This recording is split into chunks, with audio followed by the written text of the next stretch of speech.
To God be the glory.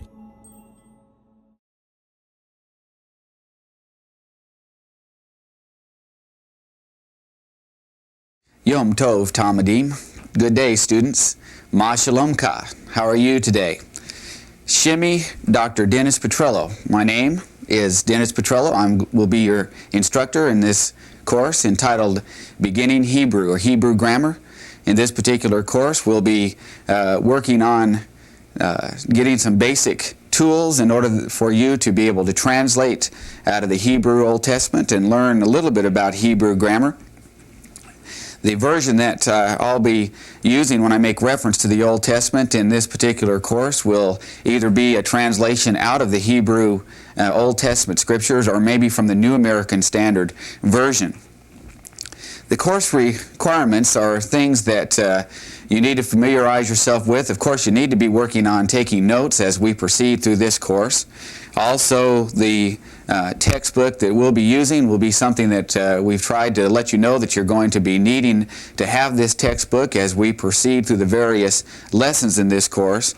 And also make sure that you view the various classes in order, because each one logically follows the previous class, and so because of that you'll be needing to make sure that you view and review the tapes as necessary. Now, there are many reasons why people study or embark on a study of Hebrew, and that's the sort of things that we have in mind when we have designed this particular course. Perhaps you want to study Hebrew to read and understand the language for its own sake. Perhaps you're interested in being able to use some of the basic tools that are available in studying the Old Testament. Maybe you want to do some word studies, or perhaps you want to open an Old Testament Hebrew Bible and begin reading some of that.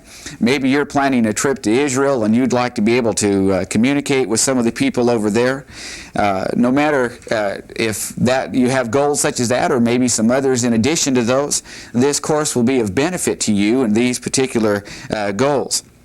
Now, the textbook that we're using is something that's been prepared for seminary, college, and high school students who have little or no knowledge whatsoever of the Hebrew language. And so if you know absolutely nothing of the Hebrew language, as a matter of fact, when you look at the various Hebrew writing, it looks like chicken scratching, then that's okay. We're going to be starting from there and proceeding and making this course as interesting and as valuable as possible.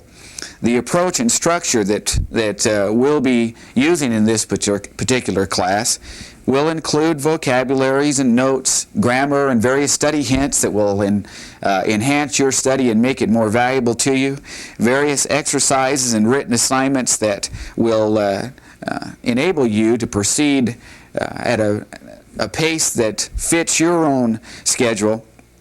And you can always go back and review these tapes if there's something that you've missed or you need to go back over and work on that once again, then you'll be able to do that. All right, let's talk a little bit about some of the goals of this course.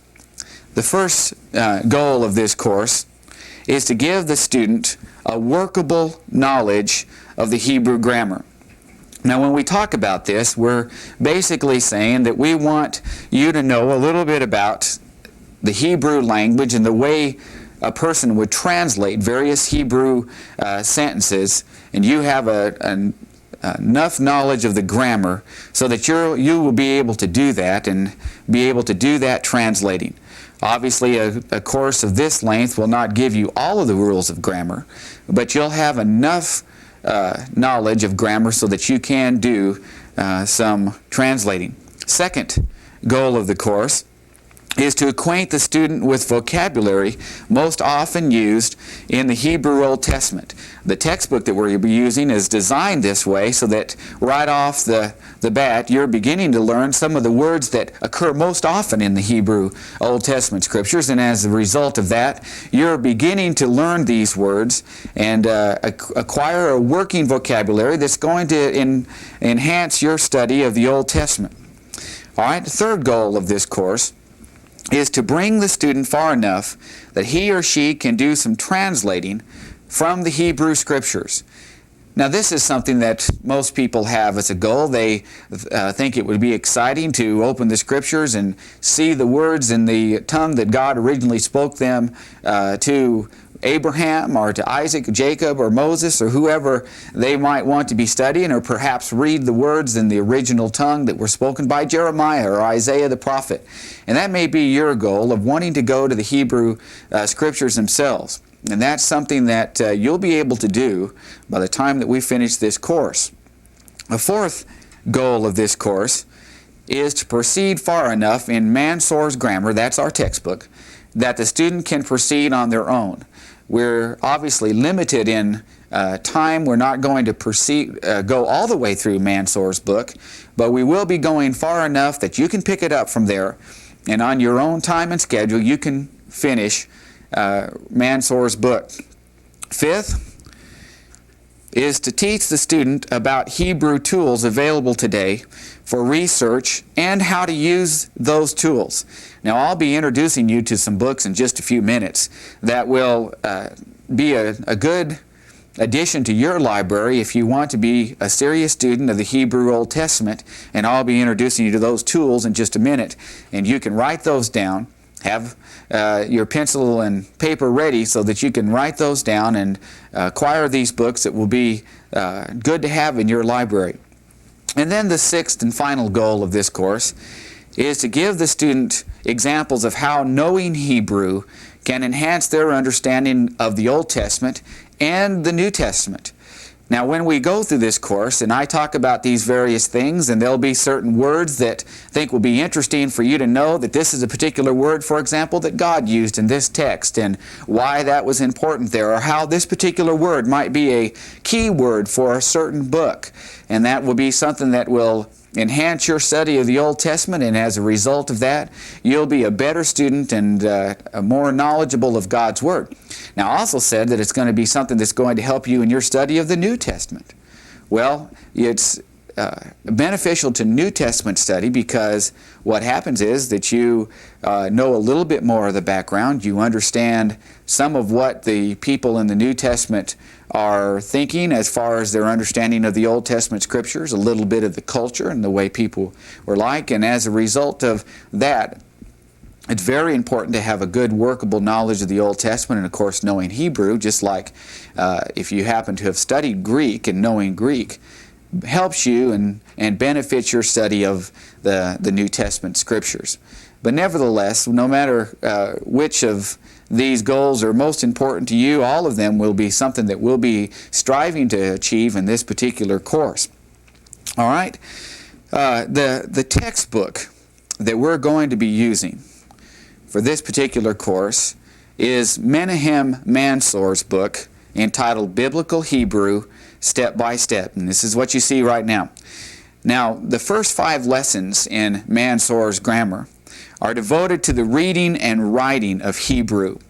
The reading should not prove too difficult for the student. If you remember that Hebrew really is a phonetic language, and that each letter represents a distinct sound.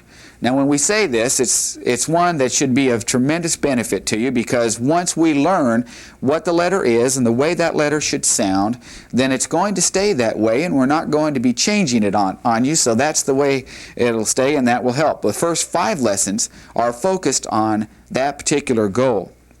And now, once we have gone through the first 5 lessons, then you should be able to read Hebrew with a fair degree of accuracy. And what we mean by that is that you'll be able to see the Hebrew sentence, and you may not know what the words mean, but you'll be able to see the Hebrew sentence and be able to read that with a fair degree of accuracy. In general, students that follow this method of study, including those of you that have had no previous knowledge of Hebrew whatsoever, are able to read Hebrew texts after studying only for a short period of time. So that's kind of encouraging. You'll be able to do some things that you never thought you'd be able to do in a relatively short period of time. Now, those of you that have perhaps had the opportunity to study Greek have perhaps wrestled with some of the difficulties in Greek, and I'd like to encourage you by saying this, and that is that Hebrew actually is a much easier language to learn than Greek, and perhaps you begin on a rough note in that some of the letters are not in Greek letters are similar to some English letters, and so as a result there's not really a new letter that you have to learn. Whereas in Hebrew, all of the letters are new, and as a result of that, you need to learn what each letter means. But with the Hebrew, you have the advantage of once you have learned the alphabet, then you can begin to learn some of the rules of grammar, which are much less complicated than that in Greek. Anyway, after the first 5 introductory lessons, the remaining lessons are going to follow generally the same pattern. We'll talk about vocabulary, and I'd like to encourage you to work on your vocabulary, perhaps make up some flashcards such as I have here. This is one of 2 boxes of flashcards that I carry along with me, and I take these cards and perhaps we'll just take a small stack of these cards and keep them stuffed in my pocket so that when I'm doing various things and I have a few minutes of time, I can work on my Hebrew. And I have the Hebrew word written on one side, and then on the other side I have the definition of that Hebrew word. And that's something that will enable you to be a better student of Hebrew. As with all languages, it's not usually the grammar that messes everybody up. What it messes everybody up is the fact that they just don't have a very good working vocabulary. You need to know what these words mean, and that's something that will help you in that. And then we'll have, after we work on vocabulary, we'll have some grammar and some notes, including examples of what we're talking about with these various grammar rules, so that through practice you'll be able to become familiar and comfortable with these various rules of grammar. And then third, biblical word lists of the words most frequently used in the Bible. Now, understanding that what we want to do is have this course designed in such a way that you'll be able to read the Old Testament scriptures as soon as possible. That's what we're going to be trying to do as far as vocabulary is concerned. You'll be learning words that you'll be seeing and seen often in the Old Testament scriptures. And then various study hints. We want to make this course one that we're able to give you every advantage to learning the things that you need to learn, so that as you proceed, you're proceeding at a pace that's going to make you as good a student of Hebrew as you want to be. And then there will be various exercises to develop writing and translating skills that are really essential to an understanding of Hebrew and reading the Hebrew Old Testament scriptures. Now, it's important to learn the roots of Hebrew verbs, since the knowledge of the root in Hebrew may mean knowledge of several related words. And I'll talk a little bit more of what I mean by that in just a minute. But similar English concepts and words are often derived from different verbal roots, yet they correspond in meaning to Hebrew words that are derived from one single root. Now, what we're talking about is in a Hebrew you have what's called a triliteral root. The triliteral root. And what that is basically we're talking about 3 letters. And the Hebrew is all based upon these 3 letters. Now, they may add things to the front of it and they may add things to the back of it, but the 3 letters are going to remain virtually unchanged. And as a result of that, that makes it quite simple for you and me.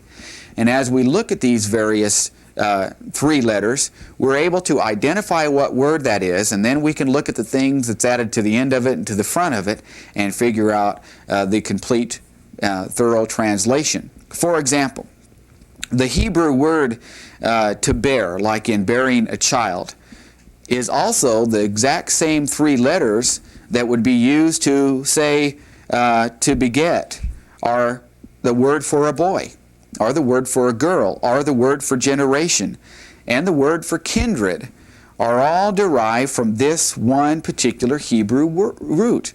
And so what a tremendous advantage that is. When you learn one word, you've actually learned about a half dozen Hebrew words. And so your vocabulary begins to expand very quickly as a result of that.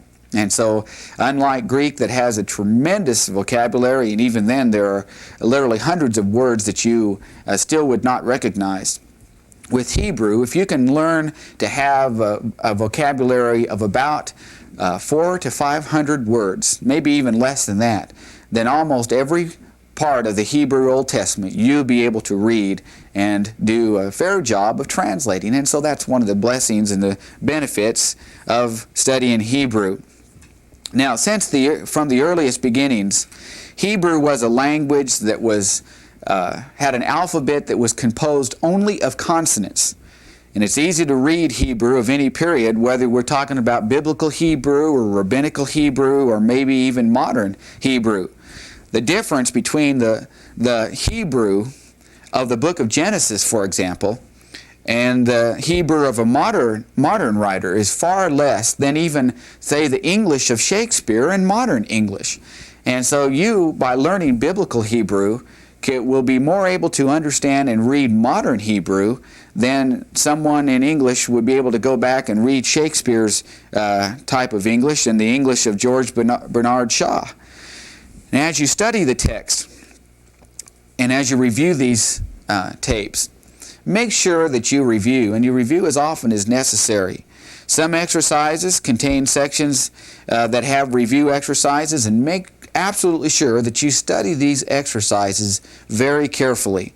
And as you enlarge your vocabulary, then you'll find that it'll be helpful to have a system of flashcards. Or you may want to jot down each new word and continuously review your vocabulary. But make sure that you do not let the vocabulary slip, because as often happens in a language course, is as we begin to progress and the student has failed to work on previous lessons that included vocabulary, then it becomes very, very tedious and difficult, because they're continually having to go back just to find out what that word meant when they should have already known what that word means. So please make sure that you stay up with your vocabulary. Now let's talk a little bit about some methods of learning. First, review each lesson section by section. Never begin a new lesson until you're sure that you know the contents of the previous one. And in this case, do not start the next lesson until you feel very comfortable with the previous lesson.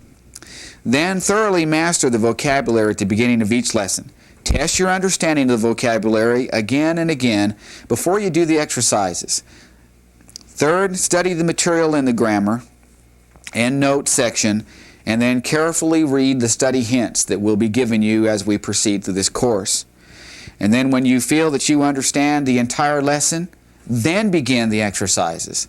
And that will enable you to learn as much as possible and to go on to the next lessons. And then to benefit most from the text, do all of the exercises, no matter what it is that it requires, whether it's an oral exercise or it's a writing exercise. Make sure that you do them all. Do not assume that you have it down well enough that you do not need to do the entire exercise. For those of you that are not taking this particular course for credit, that would not be of concern as far as meeting the requirements of a class or something like that. But for your own knowledge, you'd be much better off by working on all of the exercises that are in the lessons. All right, we want to talk a little bit about some texts that will be a part of this. We mentioned that our textbook is Menahem Mansour's book, which you saw a picture of on the screen not too long ago. But this also has a companion volume, a volume 2. And this particular volume, which you see on the screen now, is one that basically, after having gone through volume 1, will begin giving you fairly large sections straight from the Hebrew Scriptures that will enable you to read. Now you can see that it says readings from the book of Genesis. And this is the 3rd edition, which is the latest edition that has just come out. And so it's kind of exciting when you get to volume 2, because that enables you to begin looking at the Hebrew Scriptures themselves, and especially some readings from the book of Genesis. Now, along with this book is also cassette tapes. Volume 1 and Volume 2 both have a cassette tape. I'm holding one of the cassette tapes. Now, these cassette tapes are the pronunciation of the various Hebrew words. And as you proceed through the book, it tells you what page we're on and what exercise, and then it begins pronouncing the Hebrew for you. And you have the advantage of this tape, and so you'll be hearing me pronounce and translate these various Hebrew words, and so you'll be able to pick up the pronunciation from that. But if you'd like something in addition that you can play at home in addition to this videotape, you may want to purchase the cassette tapes. Now, there are cassette tapes that go along with both Volume 1 and Volume 2, which means that there are 2 cassette tapes.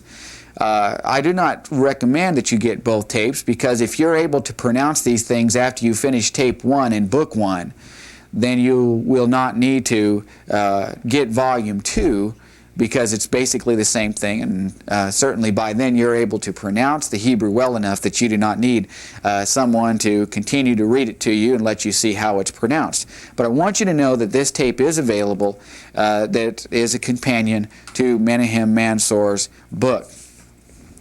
All right, also, I want to talk a little bit about some other books that may be of value to you. The first of which is J. Weingren's A Practical Grammar for Classical Hebrew. This is published by Oxford Press. The 2nd edition is the latest one that's out. Now, Weingren's grammar is one that is a little bit more detailed than what we're going to be looking at Mansour. And the grammar does bring you a little bit further and introduces some different vocabulary words.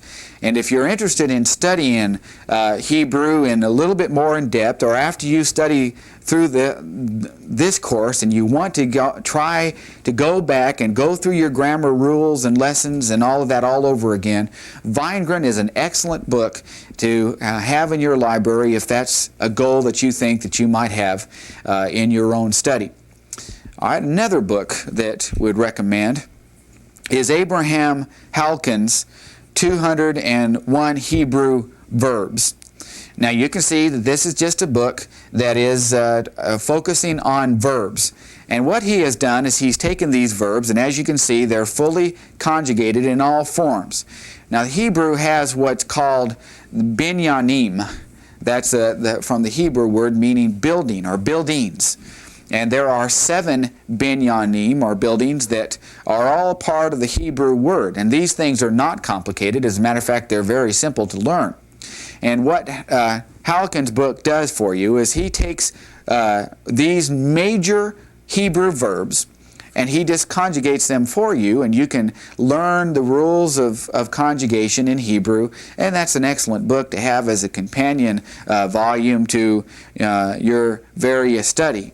So you might want to pick up this little paperback book.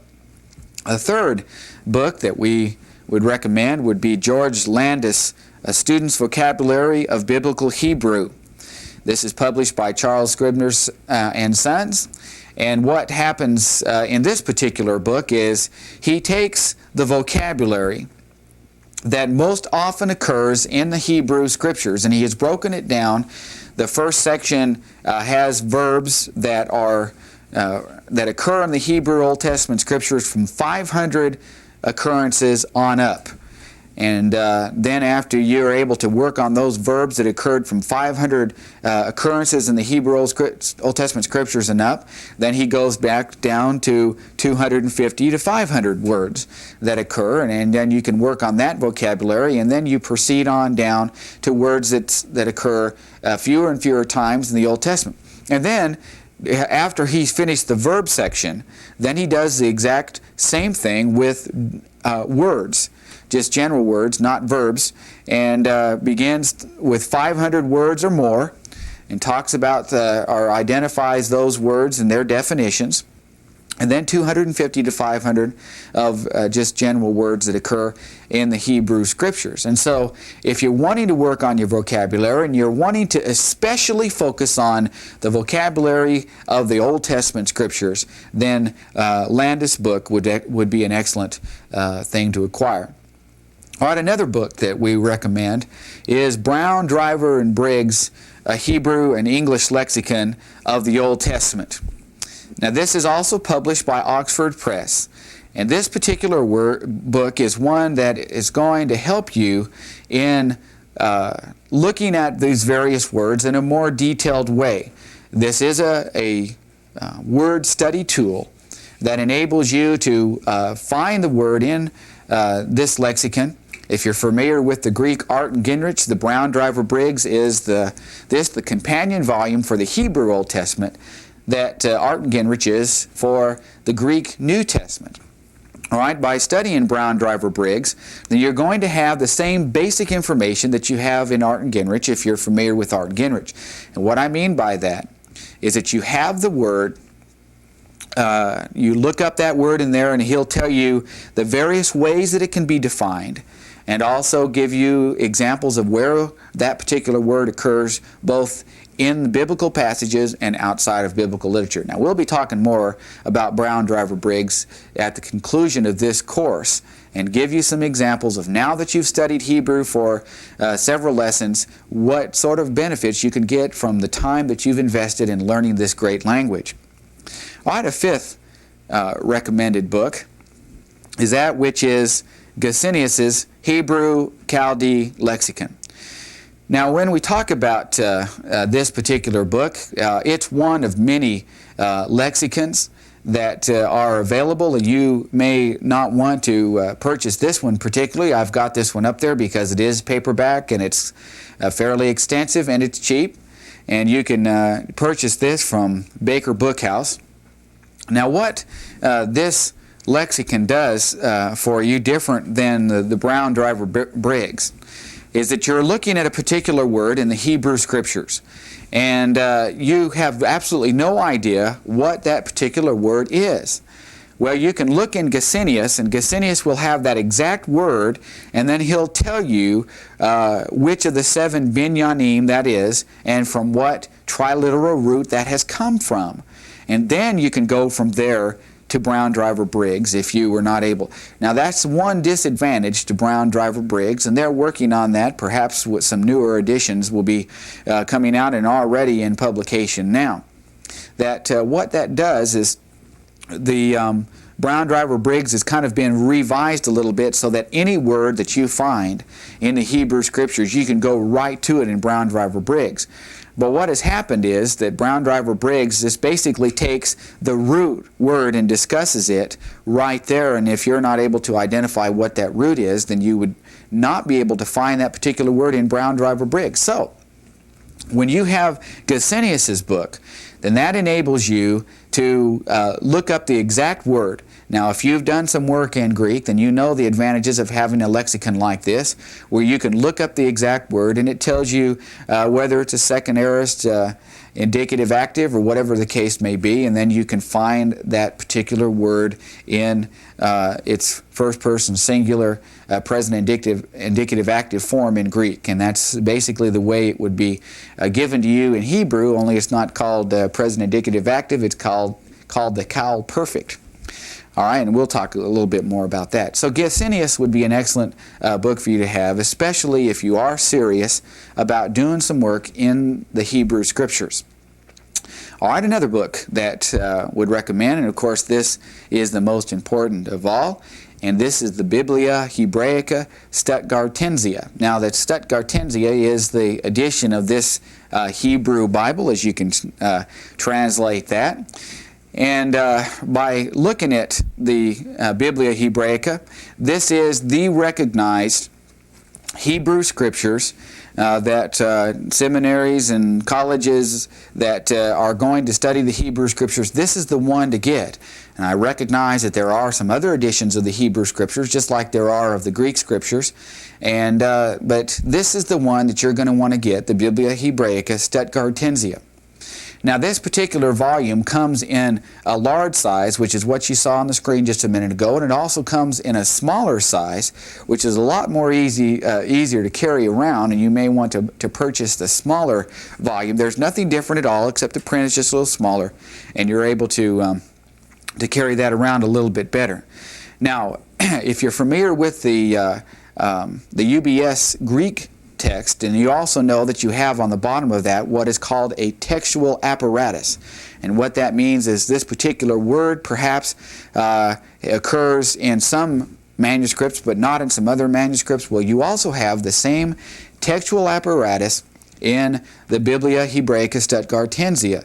And so if you're interested in doing some additional work, then this is the volume to get. Now, one thing about that is that since the number of Hebrew manuscripts that we have are quite a smaller number than the manuscripts that we have in Greek, You don't have near the textual apparatus that you would have, say, in a Greek New Testament, but that doesn't make any difference. That really makes it a little easier on us. And so what we have by looking at this is a book that basically focuses on the Hebrew Scriptures. And if you were wondering what those three Hebrew words were on the top, it's the Hebrew division of the Hebrew Old Testament Scriptures, saying the law, the prophets, and the writings. And those were those three Hebrew words meant. All right, the next book that we'll look at is Armstrong, Busby, and Carr's A Reader's Hebrew-English Lexicon of the Old Testament. This is what you're seeing on the screen right now. This is published by Zondervan Book Company, and although it was originally published volume by volume, and you see volume 1 here on the screen, it is now one that is complete in one volume. It was done in 4, but it's now complete in one volume. And so you can purchase this from Zondervan. Now, what Armstrong, Busby, and Carr will do for you, let's say that you just wanted to begin reading a particular book, say Genesis, and you don't particularly want to look up every single word that you come across that is not a part of your working vocabulary. Well, what Armstrong, Busby, and Carr have done for you is similar to what Sake Kubo has done, if those of you that have studied Greek in the New Testament. In taking the book, let's say Genesis, and you begin looking at these various vocabulary words, and he'll start with Genesis 1:1, and there's a word that you're not familiar with. Perhaps it's the word Bereshith. And you say, well, I don't know what that word is, but you don't want to take the time right then to look it up in Brown Driver Briggs. Well, he gives you not only that, but he also tells you the number of times that particular word occurs in Genesis, and then also the number of times that it occurs in the Hebrew Old Testament. So it's an excellent tool to have, and one that I would certainly recommend that you purchase. All right, one other book that we'll talk a little bit about is the Theological Dictionary of the Old Testament. This is a 5-volume series that's published by Erdman's. Now, if you're familiar with the Theological Dictionary of the New Testament, then this is the same format that you have with the TDNT, the Theological Dictionary of the New Testament.